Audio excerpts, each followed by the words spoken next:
Speaking of God, today we're going to talk about the all is within all. It's one of the hermetic laws of the universe. The all, which is God, is in all, which is us. So this hermetic law, one of 7 hermetic laws of the universe, is the all is within all. And all, which is you and I, is in the all. God is in us, we're in God. That's what that law means. But it also means if God is love, then love is within all. Does that make sense? So God is within all. So some people then take off with that and make it as though what it means is, well, God is in all things. We talked about this a little last week, but God is within all things. You know, God is within birds and sea creatures and, predator animals. But God is also in war and molestation. And this is not the truth of God. These are people who think they have spiritual understanding, because what they're saying sort of makes sense. It's very simple math. If God is in all, then God's in all, which means in murder, hate, war, it makes sense, because the deduction is if God is in all, then you're not allowed to dispute that it's in all, including hurt and negativity. But that's not so. And then you go, well, then this is contradiction. No, it's just a paradox. The paradox is that God is within all, but only with what's real. When we say God is in all, it means God is in all that's real. And only love is real. Hate is just the fear that you don't have love. But you do have love, so it's just an opinion. Which is why we call the teachings of Christ the truth. Because it's not the truth versus the false warring. It's just the truth versus what? Only truth is true. So if something else is the opposite of truth, it's called false, which means it doesn't exist. So that's why Jesus said, resist not evil. He wasn't saying, do your best to not fight against evil, which is still a fight. He was really being philosophical. Resist not evil, meaning, I wouldn't bother if I were you, because it isn't there. It's really kind of deep. He was being kind of Lao Tzu, like one of those Tao Te Ching, the Tao kinds of sayings. Resist not evil, for evil is not. So why bother with the evil that isn't there? Just focus on the love that is, and the it isn't that isn't, and the oneness that isn't within the three, And you go, what is this guy saying, Lao Tzu?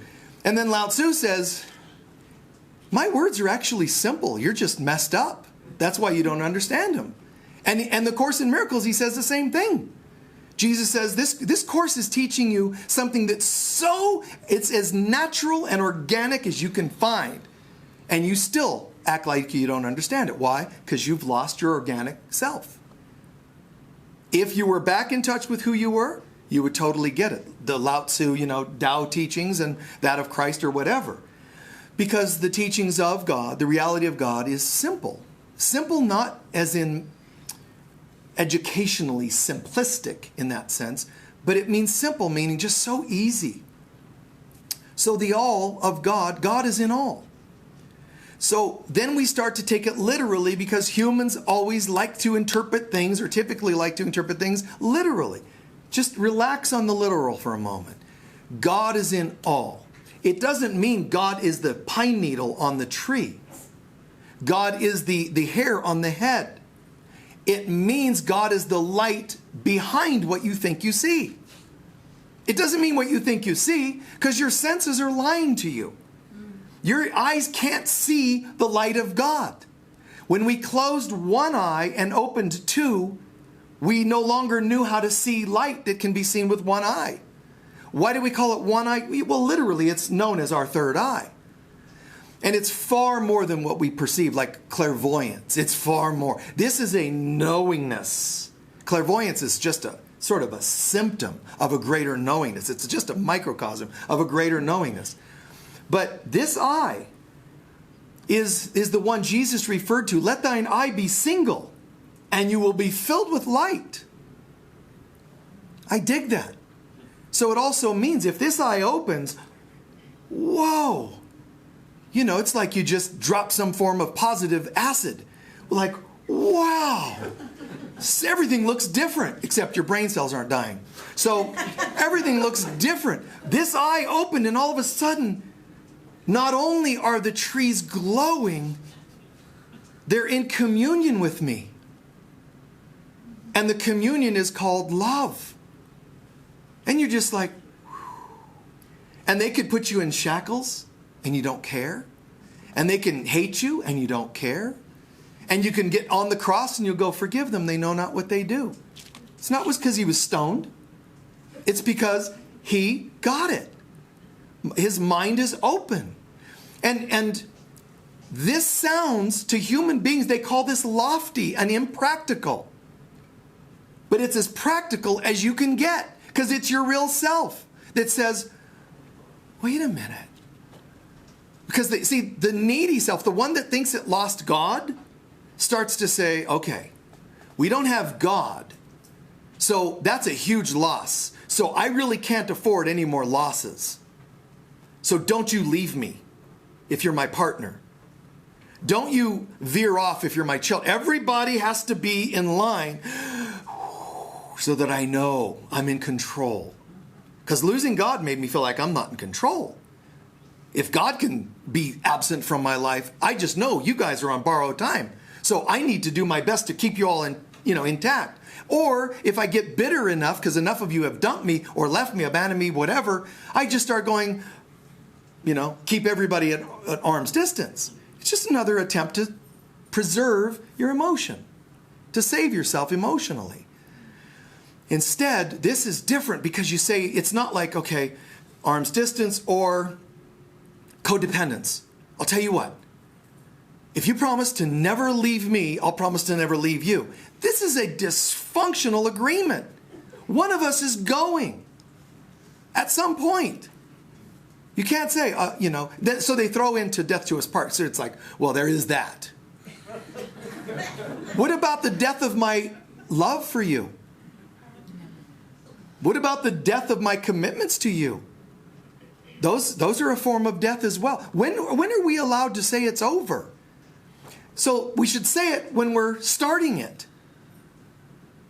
Right? You should say it when we're starting it. So that we understand, you know what? I love you. I absolutely do. And I mean that spiritually first.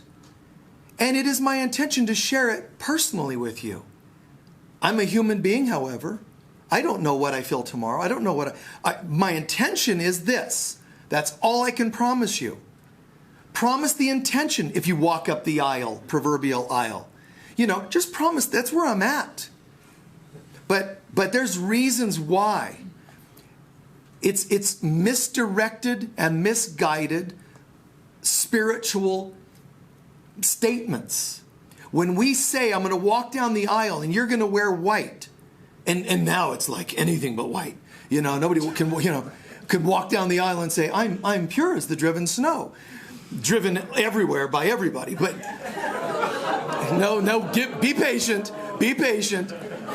This you have for lifetimes had so many lovers, you can't count them. It can't just be a promise to me. You can't. Don't try. You can't promise me you're going to be this. I want you to be, what is it? Women are told they have to marry Jesus, and men are told they have to find the Virgin Mary, which isn't hot at all. This is not like sexy. It's not. All of that is what religion made people believe they had to marry at the end of the aisle. And underneath it is this. I'm seeking God. That's all I ever seek, because everything is love or a cry for love. That's all it is. When you look at the tree, bless you, when you look at the tree and you would like to see a beautiful green tree, you're actually looking for God. When you walk up the aisle and say, I do, you're actually looking for God. That person can't be that. They've been with other people this lifetime or another. They've sworn to other people. They vowed to be married just to God if they were nuns or priests. We have to kind of retire all this, peel the layers off and say, would you like to get to know me as I'm getting to know me? That's all I can really promise you. I can't promise you the white gown What I can promise you is that my intentions are pure. So whatever color the gown is, it's never supposed to have been about the gown, the whiteness. It's that your intentions are pure. So no matter what shade, literally or figuratively, your partner wears, no matter how much dowry, no matter how much money that people did in the old days, it's really about the intention. I'm getting to know me, and from what I'm finding, I've got some fears and some strengths, and they sometimes get mixed up even. Are you interested in getting to know that me? Because that's the me so far that I know. Yeah, I think I can afford that. No models at the end. No plastic bride and bridegroom on the cake at the end. It's really a revealing. You know, here I am. Does that interest you? Getting to know, making a commitment to get to know, not to marry the person you thought was the model at the end. Because none of that's true. And it seems like generations. I mean, it really, to me, it feels like it's hundreds of years outdated. But people are still doing this. And this isn't a tirade about marriage, but it's interesting to me because right now, lots of marriages got canceled this year because of a virus. So and I'm thinking, that's not an accident. This is another wave of the truth coming in saying, you're never going to be able to do that the same. Ever. And if you try, worse things are going to happen. You can never walk up the aisle and find the glowing white-gowned partner. Everybody's got to become more real. I can't promise you the perfect groom, which is coming from that concept, groomed to be something. I can't. I don't know. I'm me. Well, who are you? Well, I'm kind of figuring that out. Does that interest you? Yeah, it kind of does. I don't know why, but I feel capable of committing to this, your process of getting to know yourself. As long as I'm going to be doing the same thing. Are you okay with that? That is an agreement. That is a really healthy agreement. Even though we're both owning, we're kind of uncertain and we're flawed, it's still more real. So behind everything is God. When you looked for the driven snow white gowned woman or the perfect groomed to be your husband groom, none of that was real. You were always just looking for God. And that's why they overly inflated it to be marry Jesus and marry the Virgin Mary. How could that ever have gone well? I mean, sorry, but how could that ever have gone well? They could not live up to it. And even if they did, there would have been this neglect because you're my wife and you're supposed to be the Mother Mary, so we can't be intimate or sexy.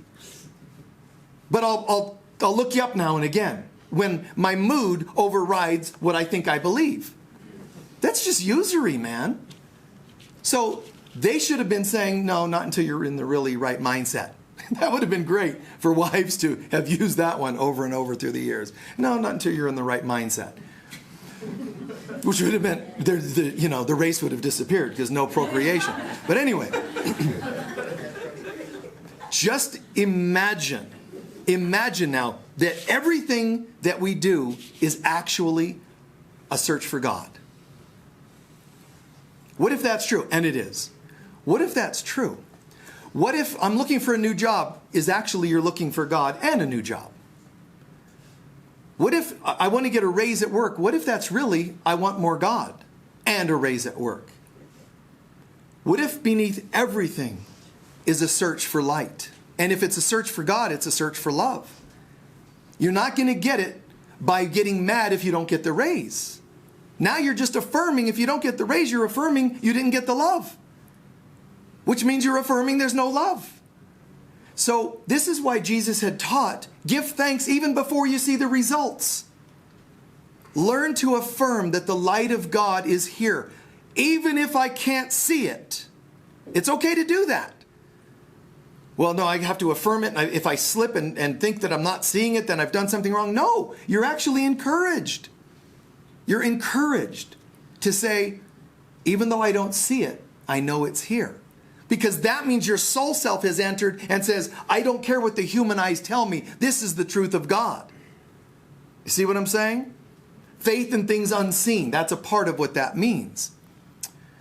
So everything is just a search for God. And I just find this to be so amazing to me.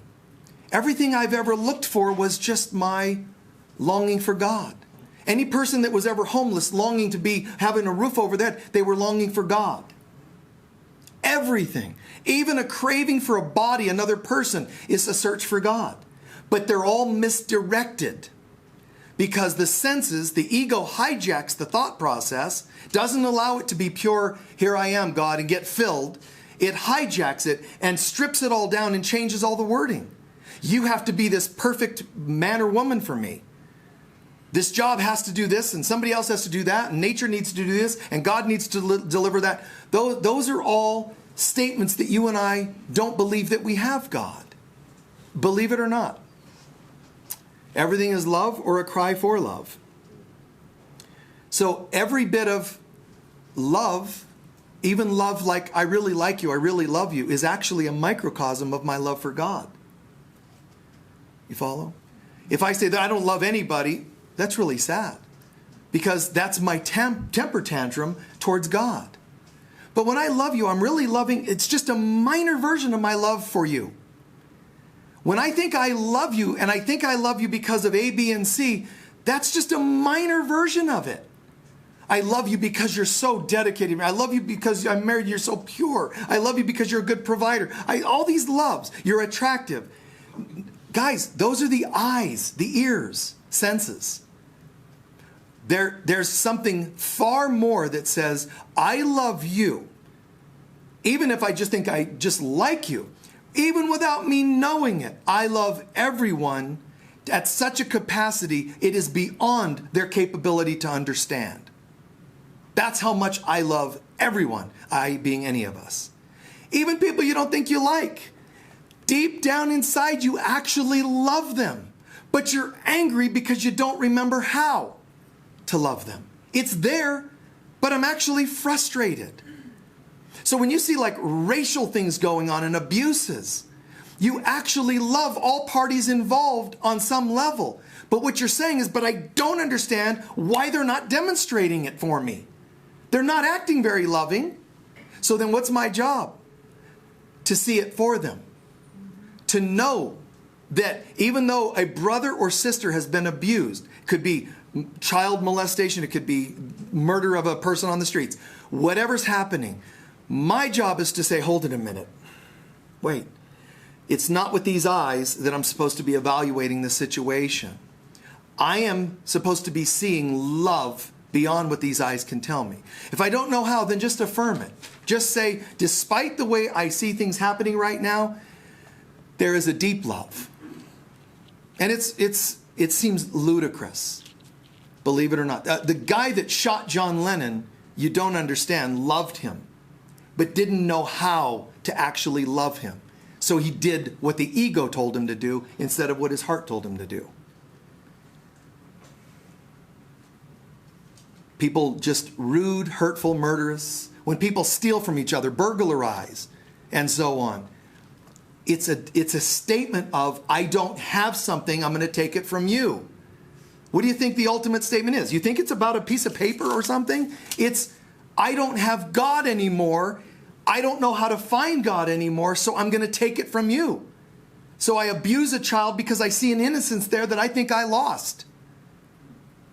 I see some person that seems weaker than me, and now I feel predatorial. Yes, the psychologist that tells you it's about power and control. That's true. But why am I needing power and control over the other human beings? Because of insecurities. What do you think my insecurities come from? Because I don't feel God. So I'm feeling quite insecure. So everything is really just this dance of love or a cry for love. The all of God is in all. Stop looking with your eyes. Stop expecting it from the pure white dress. Stop expecting it from the vows. But you promised me. What you're saying is, look, I'm so messed up, I need someone to promise me you're going to make me better. Promise me you'll never leave me. Promise me you'll never this. Promise me. Oh my God, and all it is, imagine if they went to the altar and,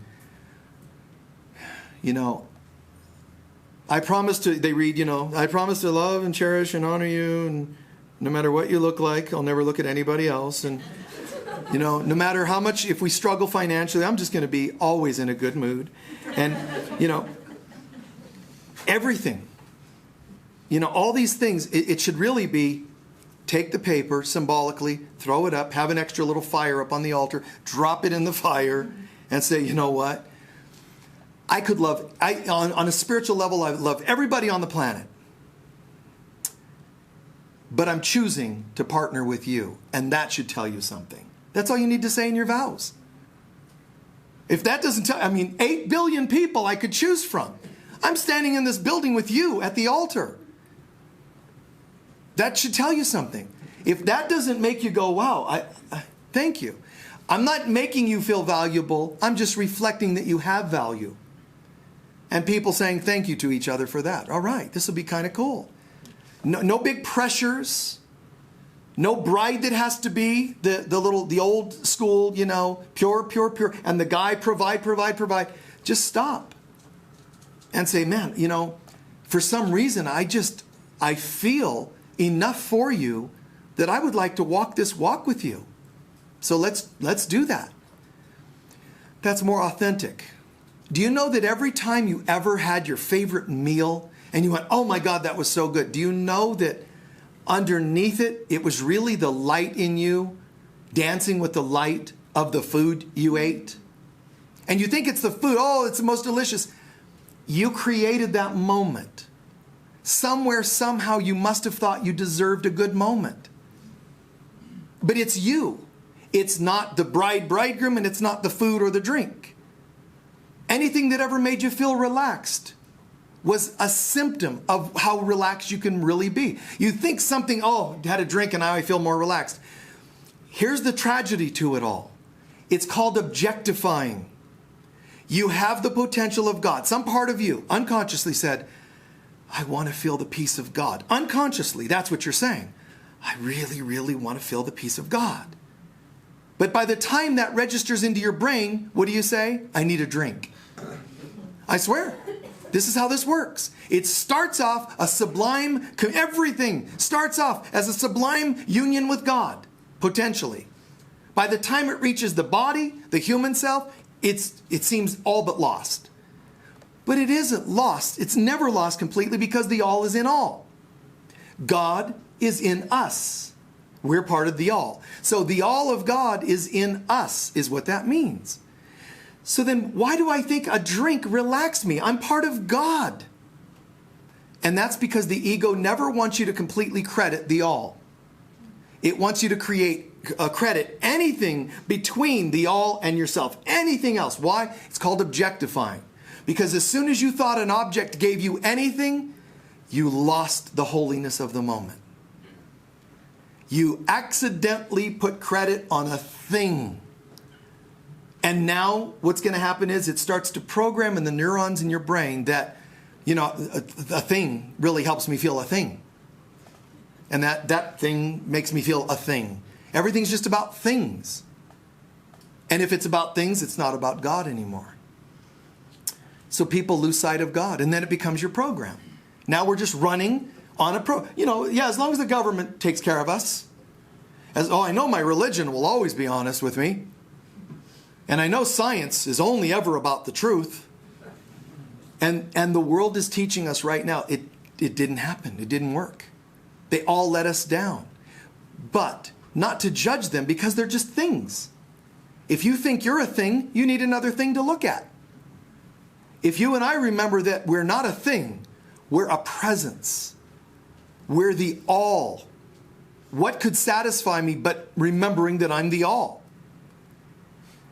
If I forget, then all of a sudden, a drink is all I need. And it doesn't help. It doesn't work. Everything is synthetic, is what I'm saying. It isn't just synthetic foods that are manufactured, nutrients that are manufactured. It's not. Everything in this world is manufactured. Some look more organic, but everything is manufactured. If you're not seeing, feeling, experiencing the complete total presence of the all, God, then you've manufactured something else to stand between you and God. Even when it comes to physical sensations. Oh, I love to be hugged, or I love making love, and wonderful. Biology isn't biology wonderful? It's a thing. You're this and biology is that in comparison. It's nothing. It's seemingly a thing and no thing. Only God is the all. How do I find the all then? What do you want the all to be like for you? Peace. Okay. Then every time you reach for something else that you think brings you peace, pause and say, this actually can't bring me anything that I'm not already. Call in the consciousness to replace the thing. Then, this is what Jesus calls, give to Caesar what's Caesar's and give to God what's God's. So make the God in you reach for the God of your remembrance. And know the difference. But you can still have a thing. Just know that it's just a thing. Know that it can't bring you anything. It's really interesting, isn't it? Think about this. Nothing really helps. When you reach for nutrients and your medicines, which you should take if that's where you're at. But when you reach for them, you think that they're actually doing something for you. What you want is consciousness. If I'm tuning into God, I am whole, and anything outside of wholeness would disappear instantly. Disease couldn't find a home in you because you'd be radiating such perfect light. No, but I better take this thing, this vitamin, because this is what makes me not stressful. This is what... Only consciousness matters.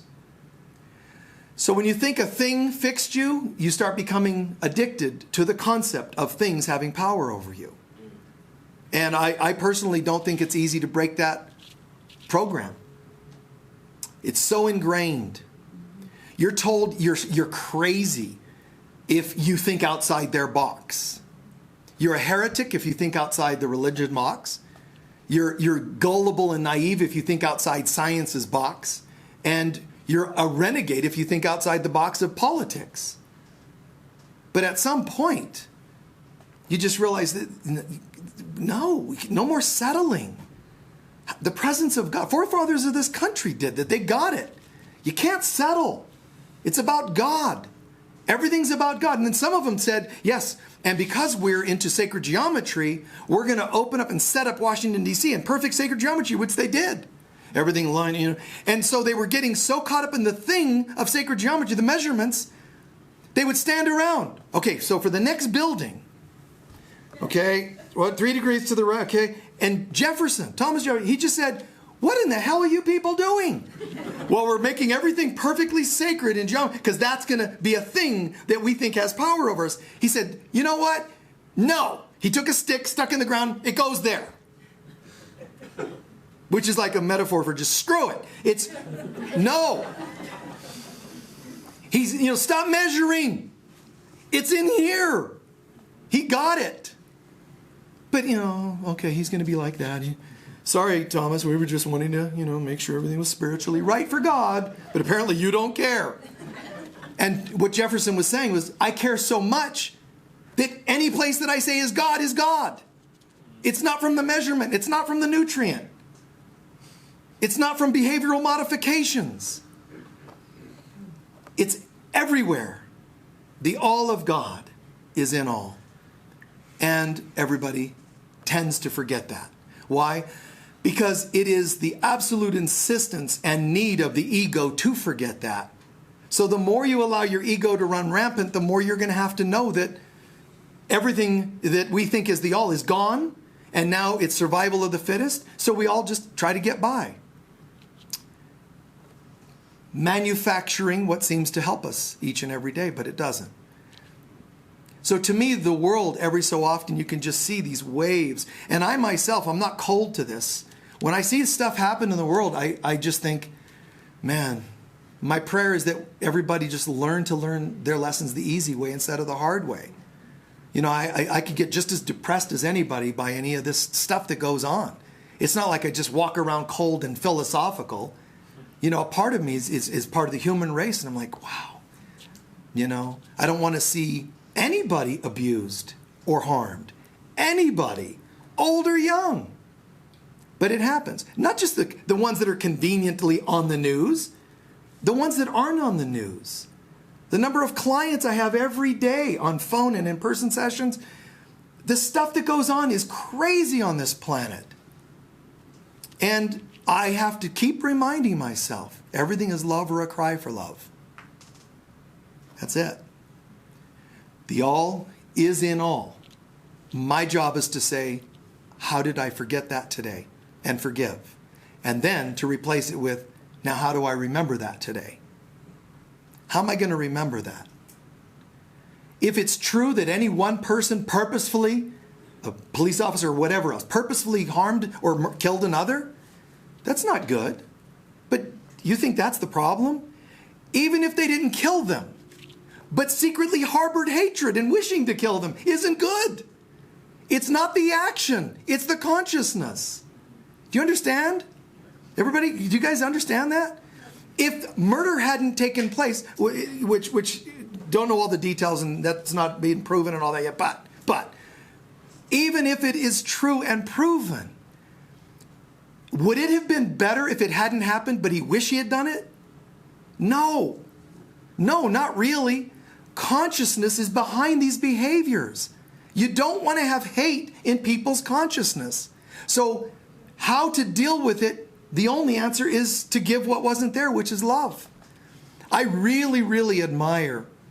I remember one time, a few years back, there was this child that was interviewed.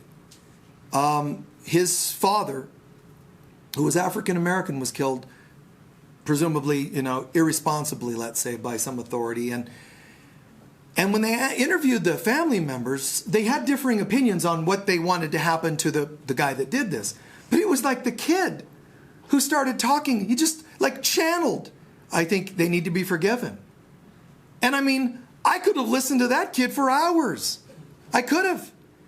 This channeling of, where even their family members that were angry, you could tell either resisted what the kid was saying or melted.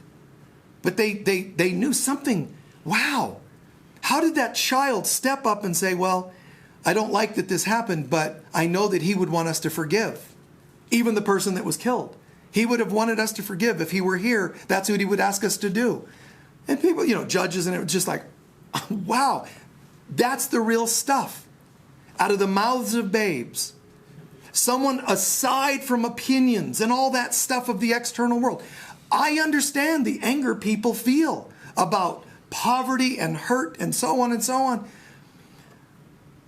But more hate isn't going to help it. No, that's what we need. We need reaction and more hate. It actually doesn't work.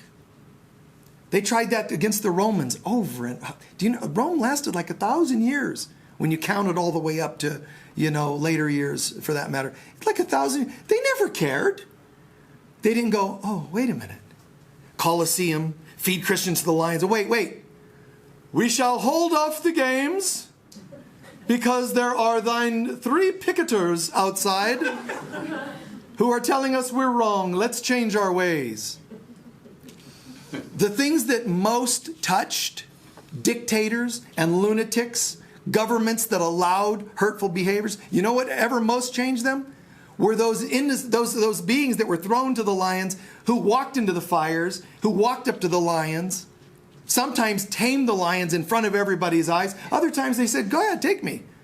The ones that didn't react made more of an effect on even the hardened Rome than did any amount of complaining or rioting. You may not like it, you may not agree, but it's true.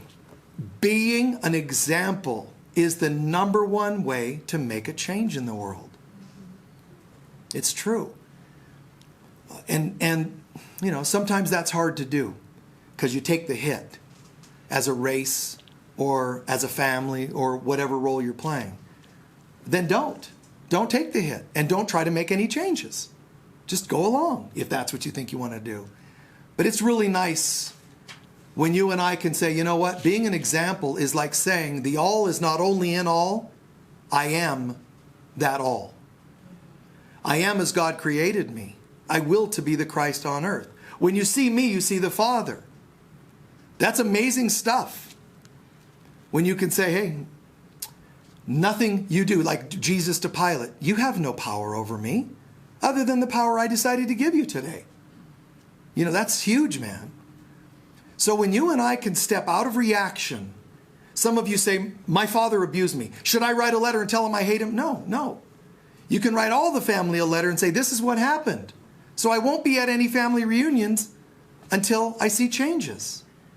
That's beautiful. But showing them that you hate him in a way is what they want you to do, what their ego wants. They want to see you broken down. You're crying. You look what you've done to me. Do you understand that their ego loves that? So cry when you're alone. Cry when you're at home. Scream in a pillow. When you let them see you stand in your center like a being who's plugged into God and who has no wavering from them in any way, shape, or form. Someone who stands and says, when you see me, you see the Father. I stand here with the Divine Mother in me, the Holy Spirit of God. So when I stand here and share A, B, and C, I'm just telling you how it is. Oh, but you're inconveniencing our family to tell us that. I don't care. I'm not doing this to harm any of you. I'm just plugged in. So now here I am, plugged in, light glowing. You don't want the light? Go crawl under a rock. Go live in the darkness, you little serpents of whatever type. Go ahead. But I'm standing in the light. You know, I don't hate you. I'm just saying, here's light. Do you like the light? If you don't like the light, you're going to go crawl off into the corner and gossip about how I ruined the family. And I don't care. Hold on, let me check. No, I'm checking muscle testing. I don't care. Oh, my body wisdom is telling me, nope. Checking again. I don't care. Let me test a different muscle group. Nope, still strong. I'm good, man. I'm clear. Just that beauty. It's so profound to be able to say that to this world. All of those beings, God, all those great ones that could stand in the Colosseums and say, hey, do what you want. It's not going to change the truth of God. And those who understood, the Cathars of the old days, you know, the Inquisitionists, you know, of Rome, come and say, we're going to throw you into the fires, you heretics who claim that everybody is the Christ potentially. It's only Jesus and we're his church. And the Cathars are saying, no. Oh, you better change your wording. We're going to write to testimony. Change your testimony or we're going to burn you in the fires. They went, no, we'll save you the trouble. They just walked into the fires because they were saying, you don't get it. This isn't real. So how could we be intimidated by you, the mouthpiece of illusion? All you are is the pretending role of the leader of the illusion, but you're still the illusion. That's amazing, guys. All that matters is God. Holding that light to your family, your partners, it's beautiful. In Aquarian Gospel, there's a story where a woman says to Jesus, you know, you need to come to my house and convert my husband. He drinks too much. And Jesus said, let's talk about you. You know, like, oh, I didn't want that. I wanted to talk, can't you just validate that my husband's messed up? You know, and he wasn't saying, well, married to you, he would be. It's not what he was saying. He was saying, let's talk about you. And partly what he was saying was, if we change you, he'll change. Because when you heal yourself, others around you can be transformed. If they choose not to be, you don't sit there and wait. You don't sit there and wait noting, you know, no changes yet today. You don't have conditions on the transformation. Just hold your presence. That's one of the most brilliant experiences I've ever had, and with family. To realize all of a sudden, instead of, but why don't you like me? Or why don't you do something different? It's like when I didn't care. That was the most empowering thing I ever had with family. It's weird because it felt like inside I was jumping up and down. Literally in their presence, inside I felt like, oh my God, do you feel it? It's the presence of I don't care. This is so amazing. And you know, arguments and issues when I was married, And she would, had a tendency, get out, get out, get out, get out. So I was always sleeping everywhere, at the office and in the car and whatever. Get out. One day she goes, get out. And I said, I did. I got an apartment yesterday. How dare you, you jerk. I go, I know, and isn't it great? I mean, you got possessed with the I don't care spirit. And, I'm not wronging her in any respect. I'm just saying it's true that whatever others seem to hold, kids, hey, let's go out to eat all these years. Then one day I said, you're being rude to each other. If you guys do that, we won't be going out to eat. And we never went again. To be able to say, love and nothing else. To the best of our ability. We slip. And I had somebody send me an email as I'm going to start to wrap up. And they sent me a really concerned email. And it was, I'm trying to change, fast, and change my life, my diet, everything. And I'm saying, that's okay, cool, good job. I said, but be careful. Don't make a religion out of your transformation. Because then you've downgraded it again. See, there's inspiration, and your ego's going to try to hijack it each step along the way as it comes into your embodiment. I feel the transformation coming. Oh, never mind, it's gone. It's like you lose it. And so this person's, wow, and I'm going, great, great, great, but I know what's coming. So then they're back on the, email was with, well, so I'm doing this transformation, but what foods should I eat? Well, what are you reading right now? This? Well, then go with that for now. Oh, but they said this, and careful, you're making it a religion. So, now they're like, but this one book says all cooked foods are evil and all meats are evil. That isn't the God is in all, is it? No. So I said, look, you're starting to make it an argument between a turnip and a turkey. And it isn't. It isn't that. Nobody should ever, because this book said, and nobody should ever, I said, listen, there are Eskimo that have to eat foods for survival. They won't even survive if they try to go with the fresh broccoli in their igloo. It won't happen.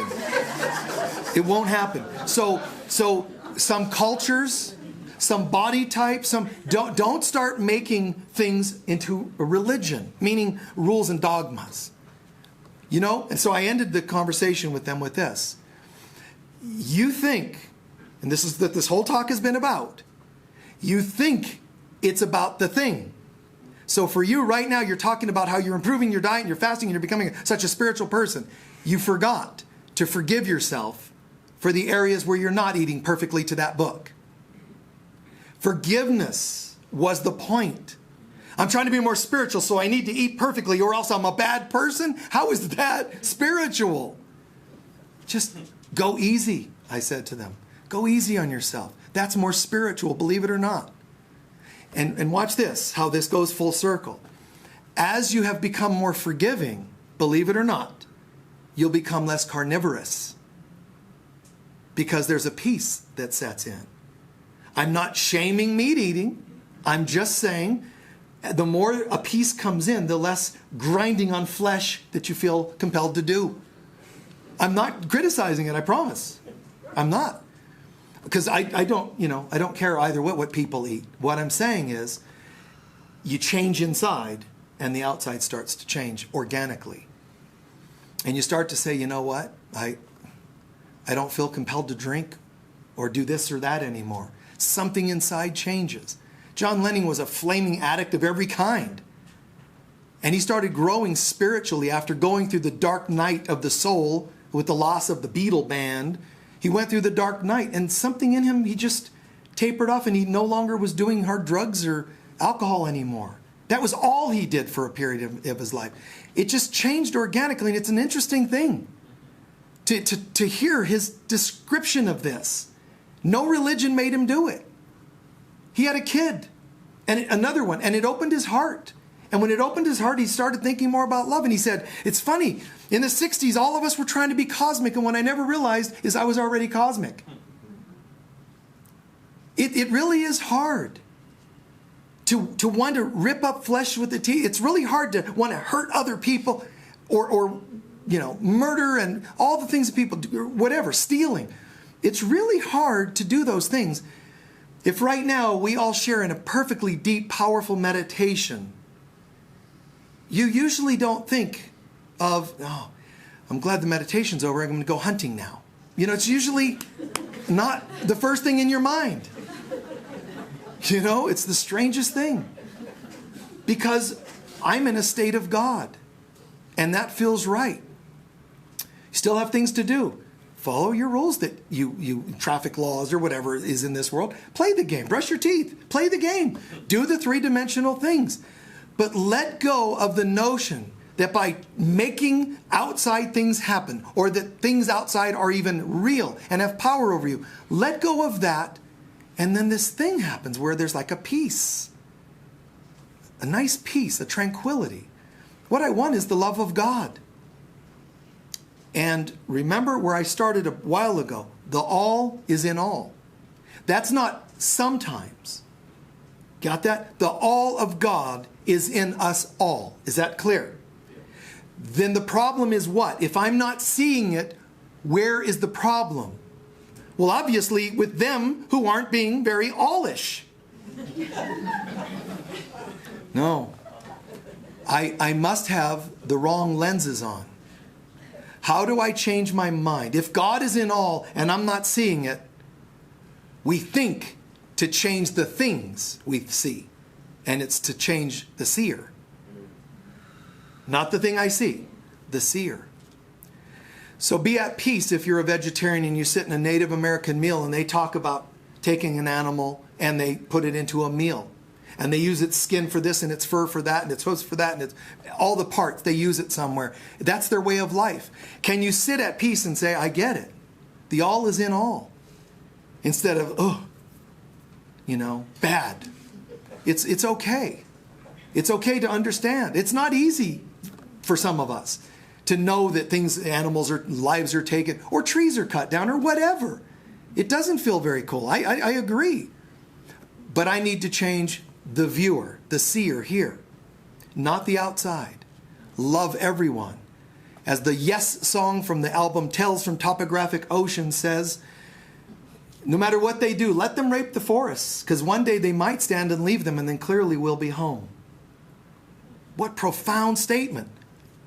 Stop them from raping the forests, and that'll make us have the will of God and the presence of God. No, you're already out. You're already gone. Because you're hating and trying to change something outside as though it's real. Getting over all the clear cutting of trees, says the lyrics. Getting over all that. Let them rape the forest, because they might stand and leave them, and then clearly we'll be home. That's exactly right. Don't hate, don't react, resist not evil. Don't hate, don't react.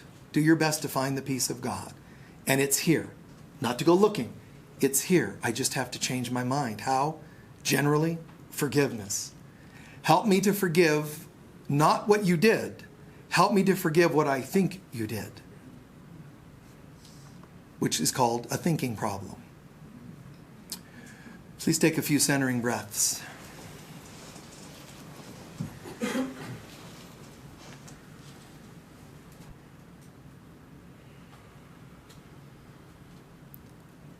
Today, instead of a lengthier like meditation visualization, just a moment asking ourselves, just standing back and objective, we're asking for the Divine Mother, the Holy Spirit of God, to just show us a panorama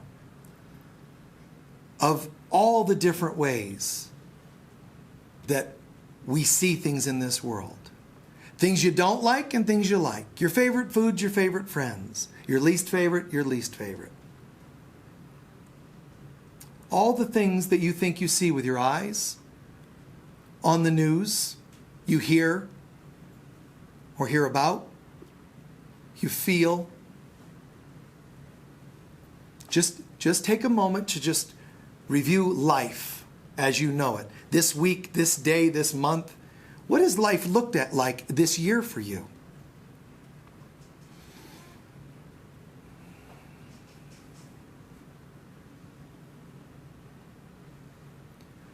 And know that your ego never has any intention of any of it holding up to your deepest desire for God. So just here in the back of your mind, and yet all we need is love. All I'm really looking for is God. If I walk down the aisle and see someone groomed for me, or the pure white dressed bride, they're all symbols. The ego was going to make me eventually see you fall. You're not pure enough. You've loved others, been with others, you're naughty, you're shameful, and yet that's the ego looking for fault. The parents could not have lived up to your divine parents. It's impossible that they would do so. Your children, your birthed offspring, these beautiful, pure creations could never be as pure, as beautiful as your consciousness can create. So be aware of all such things and let them all off the hook. I today am retiring everything, the operative word thing, every person and thing, they're all the same, from the roles I've given them. Every girl to be the Virgin Mary, every boy to be Jesus, every man to be God, every woman to be the Divine Mother.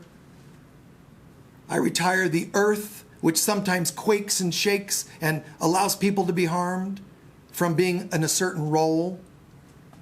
All people, all genders, all races, pros and cons. I retire police officers from having to be perfect, never being angry. I retire religions. Dearest religions, I no longer need you to be my bridge to God. You can all relax now. Government, I don't need you to govern me anymore. I know we seem like it at times, but I'm retiring you. Because the part of me that's retiring everyone is plugged into God. So I will be self-governed in the divine sense. I don't need medical science to save me or come up with a cure to the latest thing. Salvation is the only real cure. And salvation comes from forgiveness and my desire to be one with God again. The cravings of the body and romance. Everybody, I retire you. I retire all of you, whether they're mental fantasies or physical experiences. I retire all of you. If I think you're a thing, I have belittled you to being the tip of a major iceberg. I love you. I'm sorry. Please forgive me. And thank you. Retire all of them. What if the all is in all and I'm part of the all? My job now is simply to remember. And so it is.